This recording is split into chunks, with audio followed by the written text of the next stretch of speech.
Saudi Arabia 1950s నాటి కఫాలా సిస్టమ్ను రద్దు చేసింది. సౌదీ అరేబియాలో పనిచేసే 27 లక్షల మంది భారతీయులకి ఇది శుభవార్త.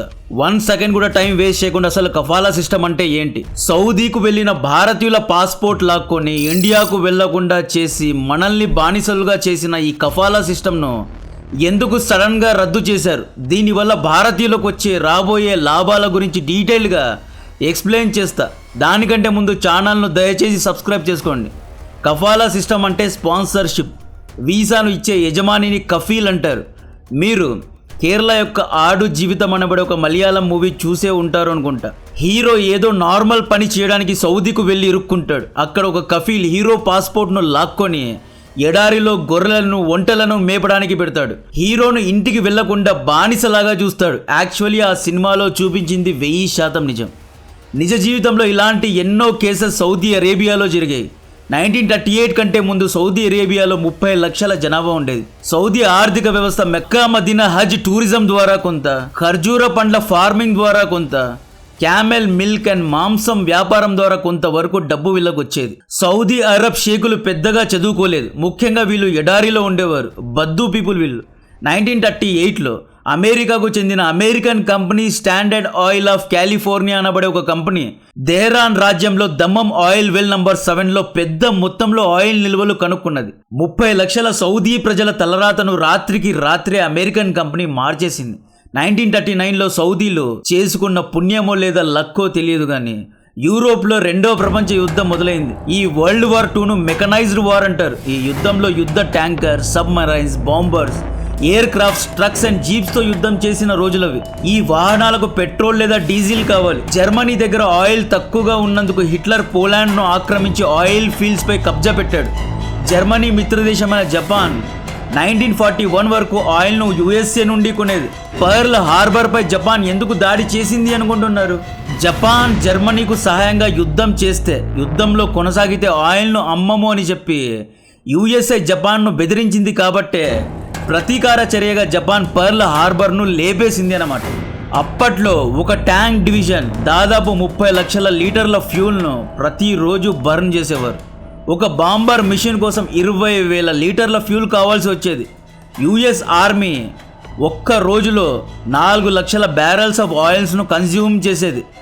ఎవరూ చెప్పని ఒక విషయం ఏంటి అంటే జర్మనీ జపాన్ యుద్ధంలో ఓడిపోవడానికి గల ఒక ముఖ్య కారణం వారి దగ్గర ఆయిల్ యొక్క నిల్వలు లేకపోవడమే. 1941 తర్వాత ఎప్పుడైతే జపాన్ పర్ల్ హార్బర్ను లేపేసిందో అప్పటి నుండి జపాన్కు ఆయిల్ను అమ్మడాన్ని USA కట్ చేసింది. జర్మనీ రష్యాపై దాడి చేసింది కాబట్టి పోలాండ్, కాకస్ యొక్క ఆయిల్ ఫీల్డ్స్ను UK లేపేసింది. ఆయిల్ నిల్వలు లేవు. రష్యా నుండి జర్మనీ ఆయిల్ కొనలేదు. USA జర్మనీకు ఆయిల్ అమ్మదు. సౌదీ, ఇరాన్ ఇలా మిడిల్ ఈస్ట్ దేశాలన్నీ USA UKకి సపోర్ట్ చేసేవి కాబట్టి జర్మనీ దగ్గర కూడా ఆయిల్ నిల్వలు అయిపోయాయి. జర్మనీకు ఎవరే కానీ ఆయిల్ అమ్మలేదు కాబట్టే వీళ్ళు ఆయిల్ లేక యుద్ధంలో ఓడిపోయారు. Oil is equal to blood అని 2వ ప్రపంచ యుద్ధంలో చెప్పేవారు. ఆయిల్ డిమాండ్ పెరగడంతో సౌదీ అరేబియాలో ఆయిల్ వెలకతీతను వేగవంతం చేశారు. 1945లో ప్రపంచ దేశాలు గ్రహించింది ఏంటి అంటే ఆయిల్ ఎవరి దగ్గర ఎక్కువ మోతాదులో ఉంటుందో వాళ్ళే యుద్ధాలు గెలవగలరు, వాళ్ళే సూపర్ పవర్ అవ్వగలరు అనేది గ్రహించారు. దీంతో అమెరికా రంగంలో దిగి సౌదీ దగ్గరున్న ఆయిల్ మొత్తాన్ని మేమే వెలికి తీస్తాము అని చెప్పి 1938లో ఆయిల్ను వెలికి తీసిన కాలిఫోర్నియా కంపెనీను సౌదీ అరామ్కోగా మార్చారు. సౌదీ అరామ్కో అంటే ఏంటి అనుకుంటున్నారు? ఇది అమెరికా యొక్క కంపెనీ. దీంట్లో కొన్ని షేర్స్ సౌదీ అరబ్స్కు ఉన్నాయి అన్నమాట. సౌదీ యొక్క అల్ సౌద్ రాజ కుటుంబంతో అమెరికన్ ప్రెసిడెంట్ రూజవెల్ట్ ఒప్పందం చేసుకున్నాడు. ఈ ఒప్పందంలో భాగంగా ఆయిల్ను అమెరికా వెలికి తీస్తే దాంట్లో కొంత పర్సెంటేజ్ను అల్ సౌద్ ఫ్యామిలీకు ఇస్తారు. ఈ డబ్బుతో అల్ సౌద్ ఫ్యామిలీ సౌదీ అరేబియాను డెవలప్ చేసింది. ఆయిల్తో వచ్చిన డబ్బుతో ఇల్లు, విల్లాస్, హోటల్స్, రిసార్ట్స్ ఇవన్నీ కట్టుకున్నారు. ఇవన్నీ కట్టడానికి తక్కువ శాలరీలో లేబర్స్ వీళ్ళకు కావాలి, అంటే వర్కర్స్ కావాలి, ఇంజనీర్స్ కావాలి. వీళ్ళందరినీ వీళ్ళు ఇండియా, పాకిస్తాన్, ఫిలిప్పీన్స్ నుండి ఇంపోర్ట్ చేసుకున్నారు అన్నమాట. ఆయిల్ అండ్ గ్యాస్లో పెద్ద పెద్ద జాబ్స్లో అంటే ఆపరేషనల్ లేదా మేనేజరియల్ జాబ్స్లో అమెరికన్స్ ఉంటారు. బట్ ఇంజనీర్, లో లెవెల్ ఇంజనీర్, వర్కర్స్, ఈ విధంగా టెక్నీషియన్స్, ఈ జాబ్స్ అన్నీ ఇండియా, పాకిస్తాన్ యొక్క వర్కర్స్కు ఇచ్చారు అనమాట. ఇక్కడ వర్కర్స్ను, లేబర్స్ను తక్కువ చేసి మాట్లాడడం లేదు. అప్పట్లో ఉండేదన్నమాట. అప్పట్లో టెక్నీషియన్స్ను ఇండియా నుండి హైర్ చేసుకునేవారు. ఈ కఫాలా సిస్టంలో మనకు ఉద్యోగం ఇచ్చి వీసా స్పాన్సర్ చేసిన యజమాని చెప్పినట్లే మనం వినాలి. సౌదీకు వెళ్ళిన వెంటనే పాస్పోర్ట్ను యజమానికి ఇచ్చేయాలి. కాంట్రాక్ట్ 2 years ఉంటుంది అనుకోండి. 2 years తర్వాత ఇండియాకు వెళ్ళాలి అన్న యజమాని పర్మిషన్ తీసుకోవాలి. యజమాని దగ్గర నుండే పాస్పోర్ట్ ఇప్పించుకొని వెళ్ళాలి. 2 yearsలో యజమాని ఏ పని చెప్పినా చేయాలి. కాంట్రాక్ట్లో ఎలక్ట్రికల్ వర్క్ అని ఉంటుంది, బట్ యజమాని ఫార్మింగ్ చేయించినా చేయాలి. 2 years కాంట్రాక్ట్ అయిపోయి ఆ తర్వాత ఇండియాకు వెళ్ళి మళ్ళీ సౌదీలో వేరే కంపెనీలో జాబ్ తెచ్చుకోవడానికి లేదు. 2 years మీపై సౌదీ వెళ్ళడానికి ఆటోమేటిక్గా బ్యాన్ను విధిస్తారు. ఒకవేళ వేరే జాబ్ షిఫ్ట్ చేయాలి అన్న ఎంప్లాయర్ నుండి ఎన్ఓసిను తీసుకోవాలి. బేసికలీ స్వేచ్ఛ ఉండదు. వీసా రెన్యూ చేయాలి అన్న యజమాని పర్మిషన్ ఉండాలి. మీ ఐడి కార్డ్ అంటే ఇకామా మీ స్పాన్సర్తో లింకే ఉంటుంది.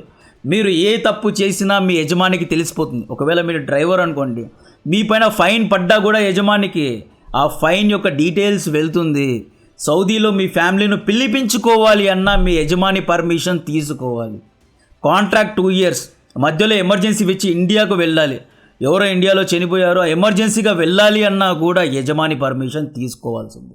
బికాజ్ మీ పాస్పోర్ట్, మీ వీసా, మీ ఇకామా అన్నీ యజమానితో లింక్ అయి ఉంటాయి.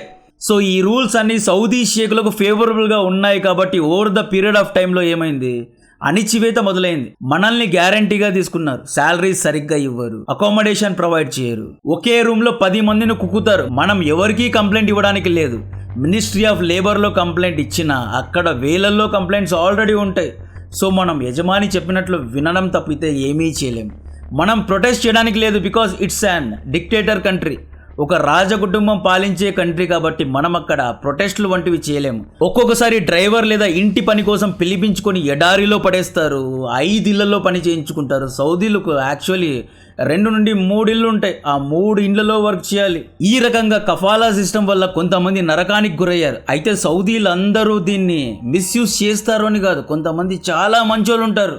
మన యొక్క డిగ్నిటీను చూసుకుంటారు, మనకి మంచి అకామిడేషన్ ఇస్తారు, కరెక్ట్గా శాలరీస్ ఇస్తారు. ఈ విధంగా సౌదీలందరూ చెడ్డవాళ్ళు అని నేను చెప్పడం లేదు. చాలామంది మంచి వాళ్ళు ఉన్నారు.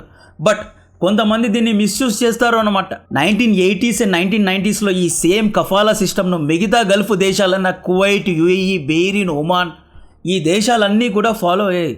ప్రస్తుతం గల్ఫ్ దేశాల్లో 90 లక్షల మంది భారతీయులు ఉద్యోగాలు చేస్తున్నారు. 30 లక్షల మంది సౌదీలోనే ఉన్నారు. కఫాలా సిస్టమ్ను బ్యాన్ చేయడం వల్ల అందరికీ మంచిదే. కఫాలా సిస్టమ్ బ్యాన్ అయిన తర్వాత మీరు సౌదీకు వెళ్ళిన వెంటనే లేదా కువైట్, ఒమాన్కు వెళ్ళిన వెంటనే మీ పాస్పోర్ట్ను మీ యజమానికి ఇచ్చే అవసరం లేదు. మీకు పూర్తిగా 100% స్వేచ్ఛ ఉంటుంది. అయితే దీంట్లో కూడా కొన్ని టర్మ్స్ అండ్ కండిషన్స్ పెడతారేమో, మనకు తెలియదు. బట్ ఇప్పటికైతే జూన్ 2025 నుండి కఫాలా సిస్టమ్ను బ్యాన్ చేయడం జరిగింది. ఎందుకు ఈ కఫాలా సిస్టమ్ను సడన్గా సౌదీ బ్యాన్ చేసింది? వన్స్ సౌదీ దీన్ని బ్యాన్ చేస్తే మిగతా గల్ఫ్ దేశాలు కూడా దీన్ని బ్యాన్ చేస్తారు. ఎందుకంటే ఎన్నో కేసెస్ సౌదీ అరేబియా పైన వచ్చాయి. హ్యూమన్ రైట్స్ను వయోలేట్ చేస్తున్నారు, వర్కర్స్ను అణిచివేస్తున్నారు.